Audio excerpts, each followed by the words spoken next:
Now to the U.S. Senate race in Texas, which we've told you is a virtual dead heat between Democratic State Representative James Talarico and Republican Attorney General Ken Paxton.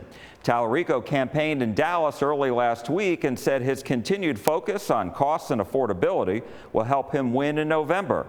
But Paxton's campaign criticized Talarico's record. After touring a West Dallas food bank last Monday, Democratic Senate candidate James Talarico told reporters about what he described as a five-alarm fire. We talked to the volunteers here at the food pantry. They said that they are seeing more of their neighbors showing up here than during the pandemic. Hey, Fort Worth! As he campaigns against Republican Ken Paxton for the U.S. Senate seat, Talarico blamed GOP leaders on Capitol Hill who passed their working families tax cuts. The bill doesn't tax overtime pay or tips and made permanent all the income tax cuts from President Trump's first term instead of allowing them to expire and go back up. The legislation, though, also cut federal food assistance programs and reduced the growth in Medicaid spending. It is a prime example of this corrupt system that we're running against. To get into that position where you worry about policy, you got to win. And the polls show you're in a dead heat. How are you going to win this? And so how we win is focusing on the things that are actually impacting Texans.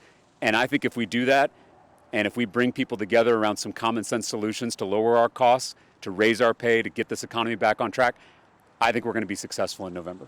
Talarico wants to create a federal public health insurance option that will compete with private insurance, raise the federal minimum wage from $7.25 to $15 an hour, and increase taxes on the wealthy and corporations. It is so good to be here. But the Paxton campaign blasted Talarico for opposing the Republicans' tax bill last year and for his record in the Texas House of Representatives, where he voted against constitutional amendments that voters approved to ban a state income tax, a wealth tax, and death taxes. In a statement, the campaign said, quote, "Talarico's claiming to care about affordability is laughable." Republican State Representative Matt Shaheen said Paxton has a better answer on affordability than Talarico. James Talarico actually voted against a constitutional amendment to forbid an income tax. He wants it to be easier for local governments to increase people's property taxes. He's on the wrong side of so many of these economic issues, of job issues. And again, Ken Paxton's going to excel here. So yeah, I'm going to continue to oppose tax cuts for the wealthiest Americans. And I'm going to keep fighting to make sure that we lower costs and raise pay for working people across the state.